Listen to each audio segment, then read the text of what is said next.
ChatGPT creator OpenAI has changed the age limit in their terms of service. What did they change it to?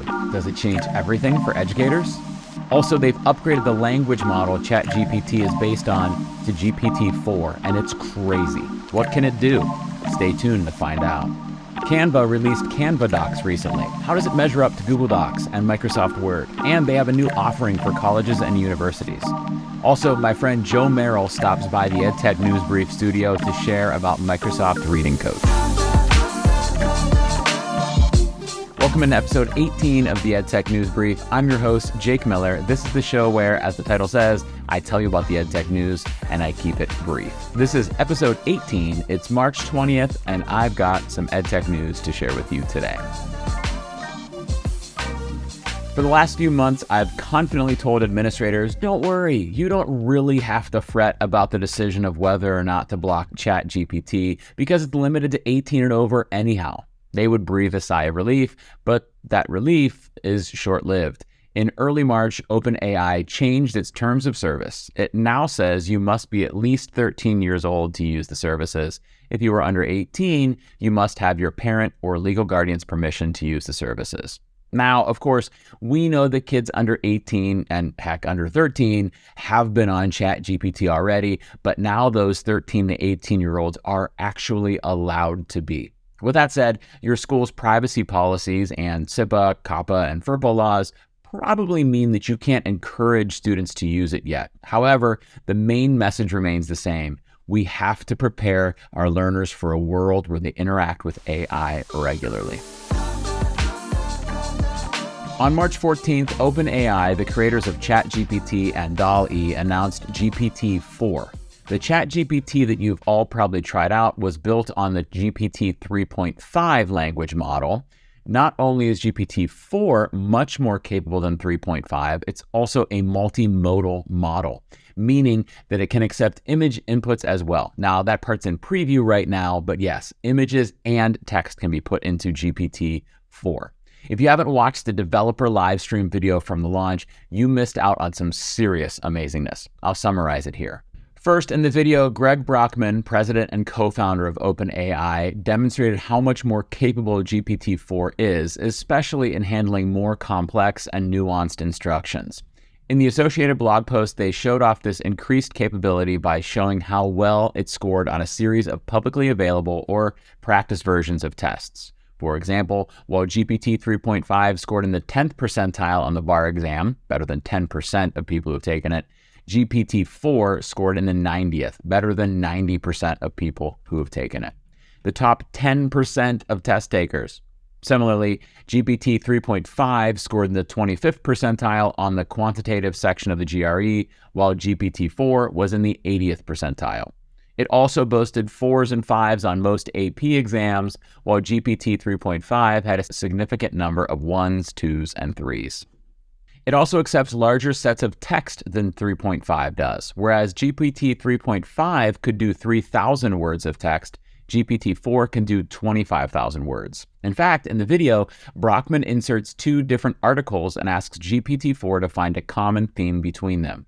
He also pastes in 16 pages of tax code and asks GPT-4 to identify a fictional couple's standard deduction. The video also showed GPT-4 accepting image-related prompts. Now, this is in preview right now, but obviously Brockman has access to that. And first, he uses it within Discord to have it describe what's in an image and then identify the funny aspects of another image. In the next example, he uses a photo of a handwritten mock-up of a joke website, which GPT-4 then turns into functioning code. That's crazy. In the trailer video about GPT-4, they showed it a set of balloons held in a net and asked GPT-4 what would happen if the string were cut, and it successfully identified that the balloons would fly away. So how can we try out GPT-4? Well, they say that ChatGPT Plus subscribers will get GPT-4 access, but with a usage cap. If you don't have a pro account, you can interact with this language model through Microsoft's Bing Chat. Microsoft announced that it has been using GPT-4 since its release a few weeks ago. One thing that Brockman says in the video that I think is really important for the implications for our learners' futures, it's not perfect, but neither are you, and together, it's this amplifying tool that just lets you reach new heights. And I think that's the implication for our learners' futures, right? The AI tools they use might not be perfect, although they're going to get exceedingly good in their futures, but neither are our learners. Together, they can do things they couldn't do before. So we need to prepare our learners for that world. All right, today's sponsor is Logitech for Education, and I'm here at FETC in the Expo Hall at the Logitech booth. Check out this awesome setup, by the way, with Jackie Young, Logitech for Education CMO, to talk about some of the new things they have going on. So, Jackie, what trends are you noticing at Logitech for Education? Yeah, so much has changed with education technology in the last few years. We've seen such a rapid increase in the adoption of technology tools, and it's really helping open up a lot of new possibilities with how these are used in the classroom, beyond just the traditional lecture-based whole class approach. So we're seeing, for example, a lot more one-on-one tailored, individualized solutions, as well as more small group collaboration and learning. I love that. So when you think about those things like that small group collaboration, that one-on-one, you're really thinking about maximizing things for the kid, right? And oftentimes we don't think when we design tech, like you look at some of the other stuff, maybe this expo hall, they're not always designed with the kid in mind. Like I talk a lot about human-centered design and human-centered learning. So when we design something that a kid's gonna use, we want to think about, does that work for the kids? Does it work for their hand size, their different developmental needs and things like that? So can you tell me about how Logitech's design process works with what we know about kids and the user of the products? Yeah, absolutely. So Logitech is really known in general for human-centered design across all of the product categories and solutions that we're in. And we apply that same approach to education. And it starts with really deeply understanding the user, the context, the use cases, and really listening carefully to understand both the needs that are articulated as well as some of those unmet needs. For example, when we recently launched this new product, Logitech Pen, which is a stylus designed for education to complement the Chromebook, we worked closely with over 100 students and educators and tech directors to understand what their needs were. And in addition to things like you said, smaller hands, we know that kids have oftentimes developing fine motor skills. Another thing we heard was that it's important to have a long battery life. But one of the things we observed, and also as a mom of 2 middle school age kids, I see this at home, sometimes kids forget to charge their devices, and so being able to have a rapid recharge capability of roughly 30 seconds of charge gets you roughly 30 minutes of additional battery life. Those were really valuable. I was always in the middle school classroom, and we know that the elementary schoolers are probably more likely to charge it than the middle schoolers, right? So clearly these things are very focused for the users in the classroom. So what solutions does Logitech offer for in the classroom? Yeah, so we're thinking about really combining multi-product integrated solutions, and most of our offerings are hardware peripheral accessories that work seamlessly with your base devices, software, to really create an integrated solution. We're focused around a few key areas, so enabling focus and stamina, greater creativity and collaboration, boosting engagement, all while making this easy to deploy, manage, and intuitive to use. If I talk a little bit more about just one example, focus and stamina, that's one where kind of an emerging area that Logitech's really focused on. So for example, healthy physical position is something that not everyone's thinking about when purchasing or evaluating education technology products. And so we're really thinking about, again, that human-centered design, how are students and educators using these tools. So for example, an iPad, we have the rugged combo here, which is both a protective case, super durable and rugged, but it also has a keyboard attached, which helps students get to the right, comfortable physical positioning when they're working, and our Crayon stylus also attaches really nicely to that. I bring this up as an example because I think this physical comfort is something that not everyone's thinking about. We recently did a study, a survey with over 1,000 educators and IT tech directors at schools in partnership with EdWeek, and we found that nearly 3/4 of them said that when students are comfortable, it actually boosts their engagement in the classroom. Makes sense, right? Yeah. Yeah. So this is number one, a rugged case that closes up and protects the device, but also it's got the keyboard. And I love the keyboard has like the palm rest on it too. Oh, it like wraps up so nice. And then Yep. tell us about the crayon too. Yeah, similar to the pen. This is a stylus designed with Apple Pencil technology.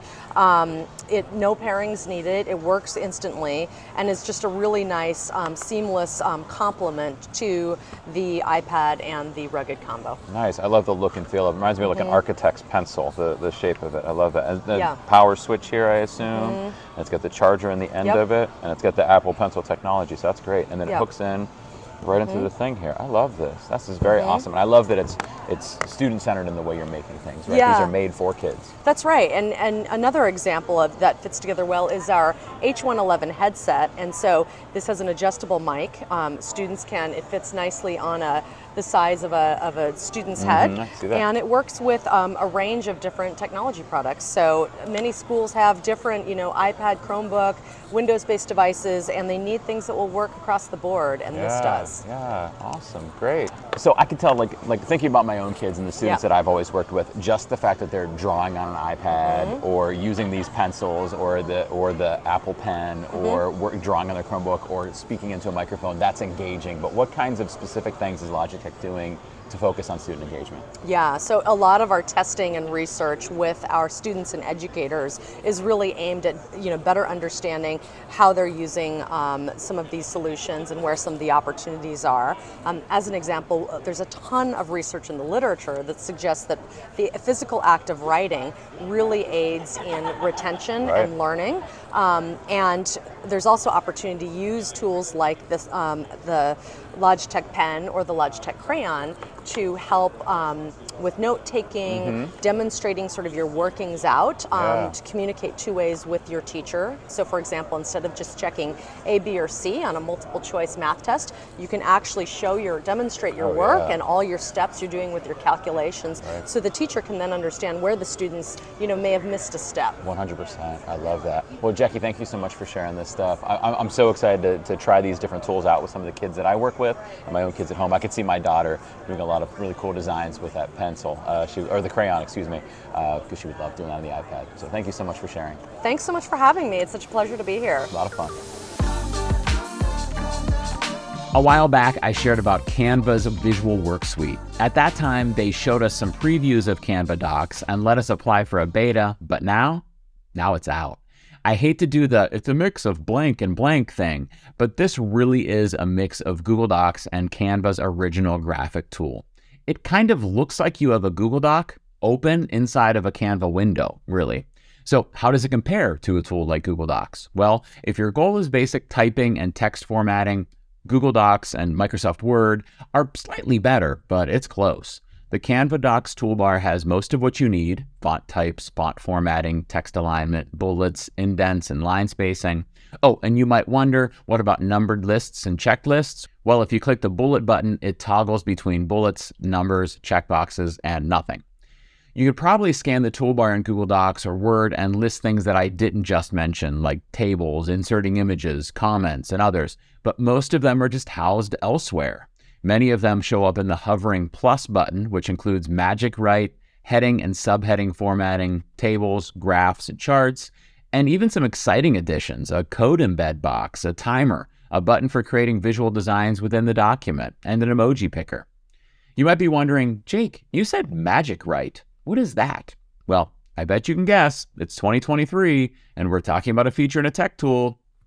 If you guessed AI, you're right. Canva bills Magic Write as your AI-powered writing assistant. If you're battling writer's block, Magic Write will help you generate some writing, a sentence, a paragraph, a list, or an outline, and help you start brainstorming. It's pretty much ChatGPT, but inside of your document. And whatever you can't find in that plus menu, you could probably find in the left menu, which is the same pane that you'll likely remember from creating graphics or videos in Canva. You can also embed other Canva creations, graphics, presentations, videos, and more, right into your Canva Docs. Oh, a final little fun feature, like in Google Docs, you can easily add emoji into your Canva doc by typing a colon and then a word to describe the emoji you want. I, of course, started by testing it with colon poop, and it worked. Like the rest of Canva, it comes stocked with tons of great templates and assets that can be added into your creations. Plus, you can edit those assets and templates from within your Canva doc. So if you've ever wished that you could add cool design elements and headings to your Google Docs or Word docs, you may want to try this out.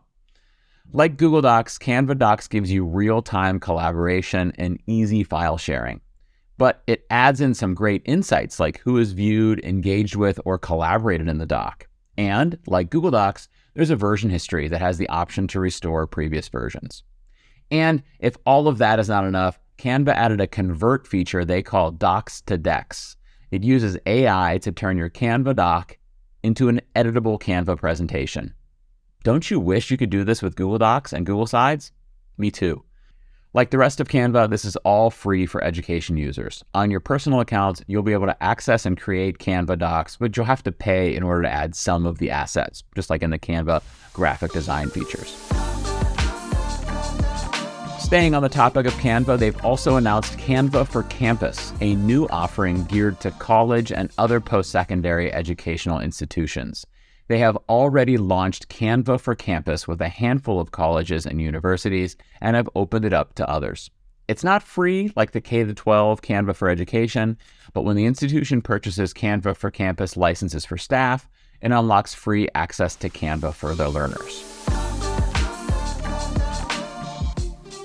So I just got back from a visit to Atlanta for a day of speaking at the STL and ATL conference, and let me tell you, I had a blast. I love working with educators, meeting new friends, and connecting with folks that I only know from social media or email. I discovered years ago that my calling was presenting to, training, and supporting classroom educators. I cringe every time I see someone talk down to them or deliver boring presentations that leave them tired rather than inspired. I shed a little tear every time a presenter gives them the "be a superhero" speech instead of a "let me help you do your best without breaking yourself" speech. I love doing better than those fancy folks that only see the insides of classrooms on Abbott Elementary. Listen, you've got an upcoming PD day or conference and need someone to present to them that has been in the classroom since the Spice Girls were cool. And it's me. Send me a message so we can talk about how I can support your teachers. I've been having a really hard time keeping up with all of the EdTech news, especially with all of the AI stuff to share about. So I've called in a favor. Starting today, we'll be hearing about Microsoft updates from Kristen and Joe Merrill, authors of the Interactive Class and Flipgrid in the Interactive Class, and co-authors of the Microsoft Infused Classroom. In today's Merrill's Microsoft Minute, Joe's going to tell us about Microsoft Reading Coach. Take it away, Joe. Microsoft recently announced a slew of new updates, but one has us really excited. There's some new updates to Reading Coach. Now, where Immersive Reader lives, Reading Coach is. Let's check it out. So here I have a Word document that I prepared with a reading passage for my students. Once I've shared this with my students, they're going to click on View, and then come down to Immersive Reader. We're familiar with Immersive Reader, and it launches with Immersive Reader, but that's not the best part. I want to slide over to where it says Reading Preferences. Once I click on Reading Preferences, then I want to click on Reading Coach, and I want to turn that on. You might have noticed that once you've turned that on, the microphone changes towards the bottom, and now we have a button that says Start Reading. Once you click this, it's going to ask you for permissions, so grant the permissions, and then click Start Reading. Now, I am not going to read the whole thing to you, so I know my fluency score is not going to be great, but let's check it out. My hands are good for lefting. My hands are good for touching. My hands are good for waving goodbye. So once I press the stop button, it gives me the few words that maybe I need to practice on. So let's check out those practice words and see what those are. Practice makes progress. Select any word to keep growing your skills. So then I can click on any of these words and try to practice them to make sure that I can master those words. Let's try the word goodbye. I'm going to click on that one. When you're ready, press the microphone and read the word out loud. So I'm going to press the microphone. Goodbye. Your effort is showing. And Great I got reading. it. So that's how it works. We can't wait to see how you're using this in your classroom. Let us know. Hey, don't forget, if you're watching on YouTube, click the thumbs up to tell me thanks, click subscribe, and ring that notifications bell. If you're listening to the podcast, don't forget to follow the show or subscribe if that's what your app says. And if you have a moment, please submit a review. And finally, the way I cap off every episode is with a dad joke straight from the world's greatest dad jokes, the complete collection, over 500 cringeworthy puns and one-liners book. So here's today's, opening to a random page. Why did the banana leave the party early? He had to split. That's so bad. Well, I do have to split, but I really appreciate you tuning in. I hope to be back again next week, and I really hope that you will be back too. I'd really appreciate it if you do those awesome things like rating or reviewing the show on Apple Podcasts, liking or subscribing to the show on YouTube, following the podcast in your favorite app, and of course, sharing this episode. Have a great day, everybody.